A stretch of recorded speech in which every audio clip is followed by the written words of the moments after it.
Hi, I'm Ian and welcome back to Astro Time Traveller. Here we are on the last day of August in the UK, and you can probably see it's a fairly grey day, which most of our summer has been. It's been a really bad summer and it's been hard to get out imaging, certainly in the last month in particular. And I managed to do a couple of nights in the last week, but not much before that.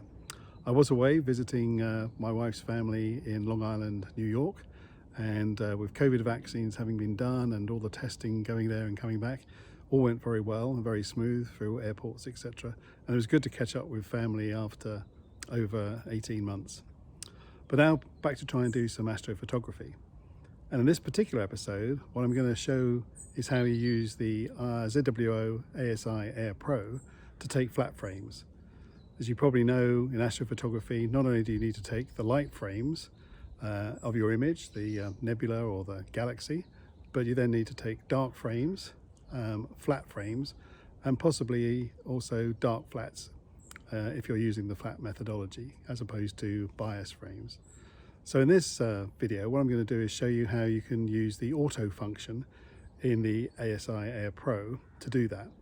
That's a fairly new functionality that's come in with an update a few months ago, and I haven't really been using it, but I tried it recently and it seemed to work very well. And as you probably know, if you use the ASIair Pro, traditionally doing flat frames the manual way is a bit hit and miss, a lot of trial and error until you get to the right histogram.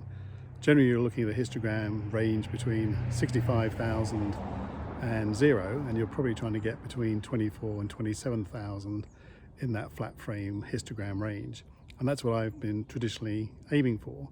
But now using the auto function, I just want to see what that does and how that affects the image. And having done it for a couple of times, it seems to come out with a histogram in the range much higher, 38 to 43,000. So that's interesting, and we'll see in this video how that affects the final image.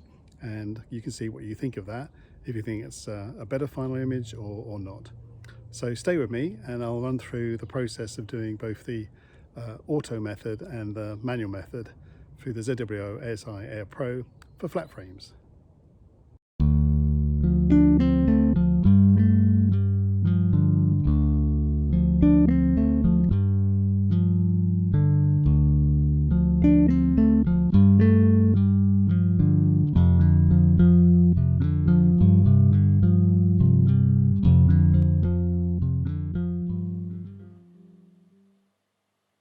So here I am with my EvoStar 72ED. The size of the scope is really useful that I can take it all off after a night's imaging and actually take it indoors to do my flats with the camera attached and the guide scope, guide camera and the ASI all attached. And as long as I don't touch the focus, then I can do this indoors, putting the white sheet over with elastic band and then putting the white flat box on top to get the image and start taking my flat frames with it. So that makes it really easy to do flat frames after a night's imaging and not having to wait up late into the night or in the morning to do it. So let's move into the ASIair Pro and just show you how you do that. So you go into that, we go into the home screen here and we'll go into auto run. So if we click on the auto run element, that'll take us into that screen. And if we click on the three lines, it will take us into what we want to set up. So having done the light images, we now want to set up the flats. So on the top line, move across and select flat. It will then take you to auto immediately, and it gives you a bit of background information. So you can click on that and tells you a bit about how long the exposure maximum could be and a bit of information for taking the autos. So you can click OK on that, and I'm going to take 60 of these at bin 1, same as my light frames were. So I'm okay to now proceed with that. So I can go back to the home screen. I can click on go to actually start doing the images. What it will do is actually calculate it. I don't need cooling on, so I can ignore that. And down the bottom now you can see it's calculating exposures. So it just takes a few seconds to work out what the right exposure is for doing the auto flat frames. And once it's done that, it will actually start shooting and taking the frames, which you can see it has now done, and it will load up the first frame. And again, in the histogram you can see the bottom there, we've got an average of about 42,000. So that's a lot higher than I would normally do when I'm usually aiming for 24 to 27,000, and the image is a lot brighter. So you can see under the auto method, you're getting a lighter flat frame. And here it is. You can see there's a little bit of smudges there from dust on some element of the imaging train. And then that will just continue carrying on. So it's going to do 60 in total. And you can see each one, slight variation on the average.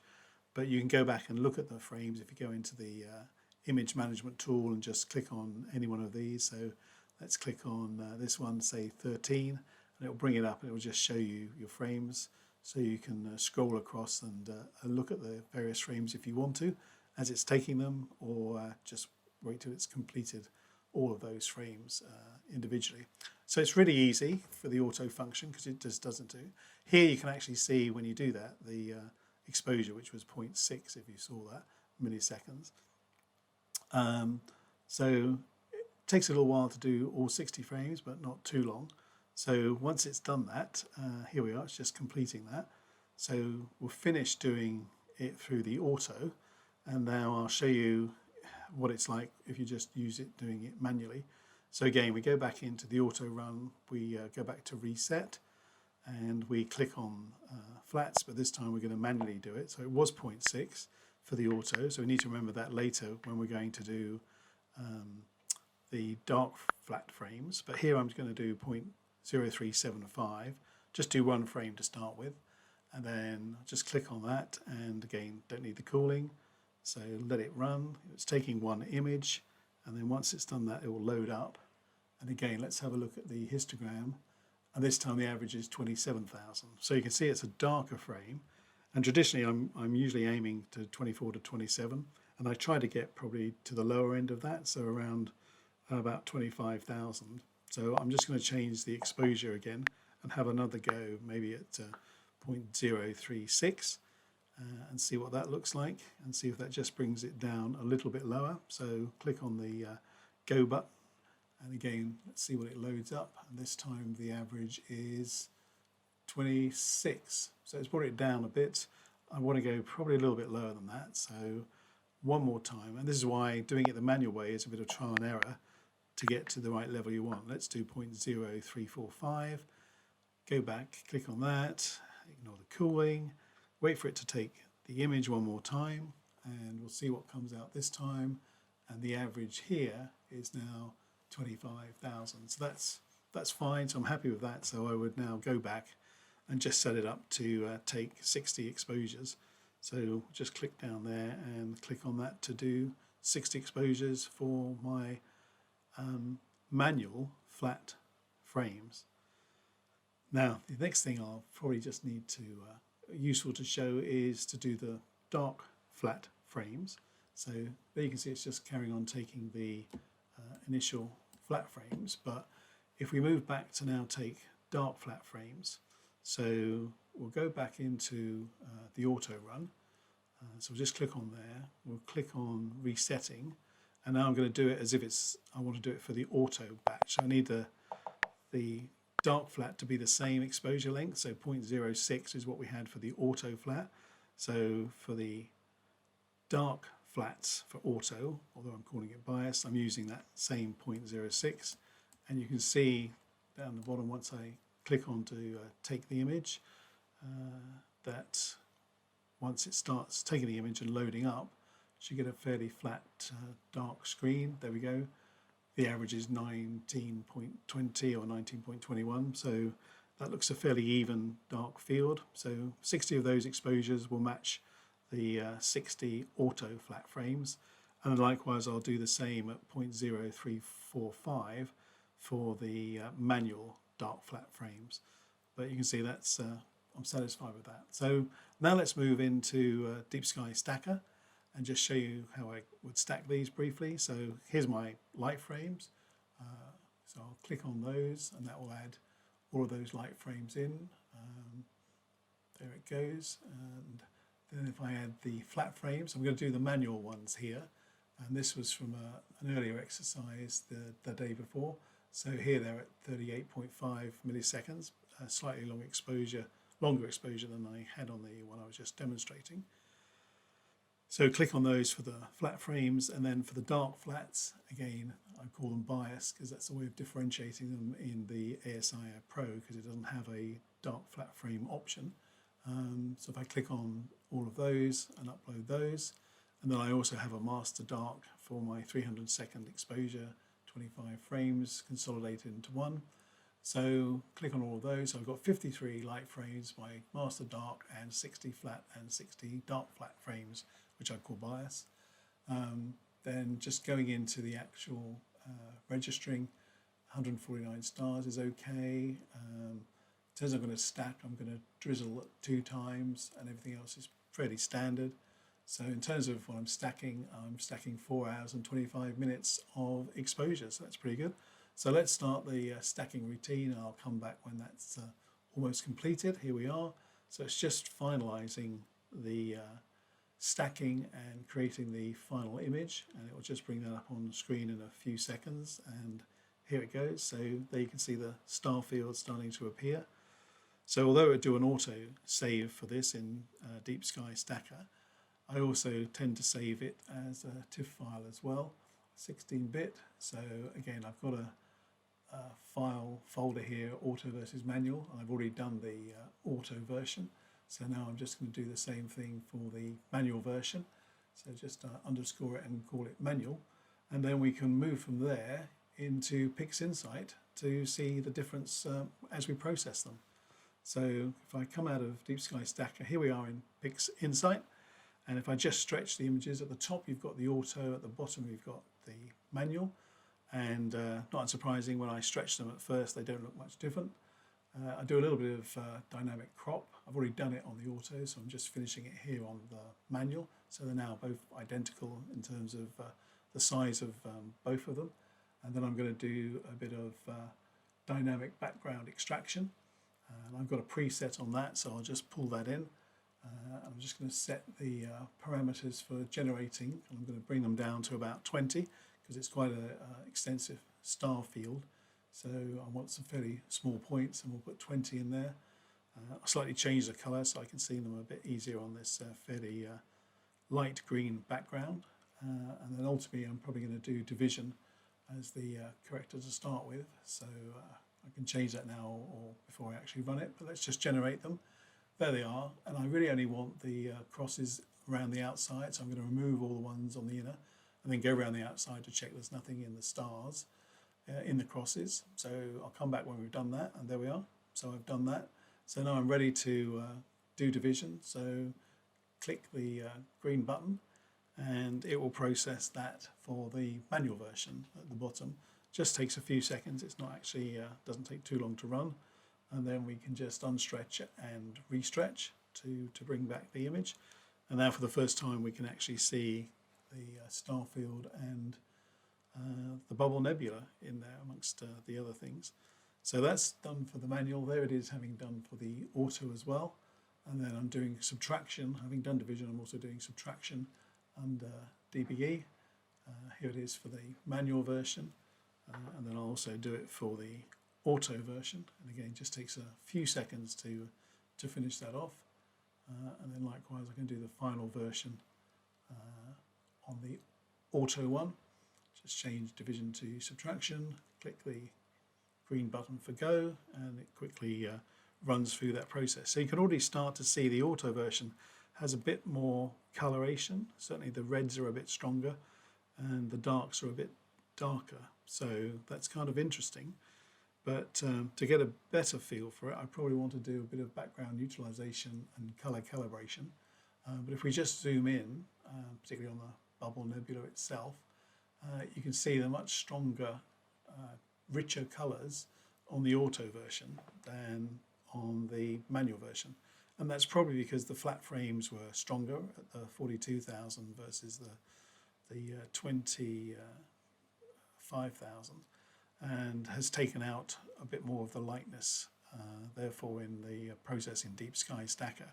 So you can already see there's quite a difference between the two versions, and I actually quite like the top version, the auto version, giving those stronger colours.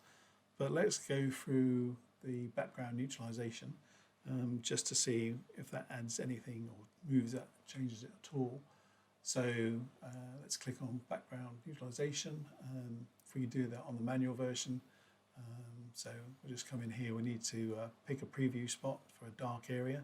So let's just do this one, and then we can put that into the background utilization reference image. Click on preview 1, there we go. Take the image out, and then we can just apply it by pressing the square button. Takes a few seconds, there we are, that's done. And then we'll do also the color calibration, which you can do for that. I need to pick out another preview area for the light area, so I'll do somewhere near the center of the bubble nebula. Let's add some white spots and put that into the white balance, white reference area for preview 2. So I've got both of those. So again, I can action that through hitting, so I'll take the triangle on. And then once we've done that, we'll probably just unstretch and stretch the image to get the final version after color calibration. And there we see, so that's quite a nice image for the manual version. And I'll just remove the previews because I don't need to keep those on the image at this stage. And then I'll do likewise on the auto version. So happy with that. So on the auto version again, just need to pick a dark area for the background utilization. So just pick it on there, go back into background utilization, make sure we select the auto preview 1, and then we can zoom out and then apply that. And then once that's done, we'll do exactly the same on color calibration. So we'll open up the color calibration. Again, we need to choose a preview spot, and again we'll choose right at the center of the bubble nebula. So just click on that. That will give a bit more extreme to the range here. Add that to the white reference, preview 2. Put back preview 1 for the background reference, and then again we can apply that. And then again close that down, unstretch and stretch the final image. And there we are. That's the two images between what we had on those for the auto. And the auto, you can see it's got a darker background. What I then did was I did a bit of sharpening. So I've got some presets under the multi-scale linear transform, and this is just completing the final one of those. So I sharpened both images, both the manual version and the auto version. And this is just finalizing that. So I'm trying to get them as comparative as possible. And then the final step I'll do is I'll do a proper stretch to move them from linear to non-linear. And you can see there is a fair difference between the two. And if I just come in to look at the bubble nebula in particular, you can see there's different coloration within the actual nebulosity, but also the background is darker under the auto and a bit more, has more nebulosity in the manual. So again, it may be down to personal taste as to which version you like and what you think is a better representation, or the representation you like for how the star field looks. So here I'm just going across to the other aspect of the image and just looking into the star field and the cluster that's nearby the bubble nebula. And again, you can see it's much darker on the auto version in terms of the background than it is on the manual version. So again, it's just deciding which one of those pleases your eye and how you want to process it. So that's pretty much I'm done with those. So as I said, the final thing I'm going to do is just do some final stretching. So I'm just using the screen transfer function to stretch the auto image by clicking the nuclear button. So if I just go down and do that, then that should work. There we go. And then take the triangle over to the histogram transformation, unstretch it, and then take that triangle across to get a formal stretch. And there we are. And then just do exactly the same for the manual version. So unstretch it, use the nuclear button from the screen transformation function, take the triangle across again to the histogram transformation, then unstretch it, and then bring the triangle across, and then we stretch the manual version. So there they are. That's the two versions. So I'm pretty pleased with those. I think it's interesting to see what the difference is. And here's another version that I did, this time of the Veil Nebula. And again, you can see at the top is the auto and the bottom is the manual version again. And again, I used automatic background extraction, background utilization and color calibration in this version. So, and again, you see the auto has a darker background.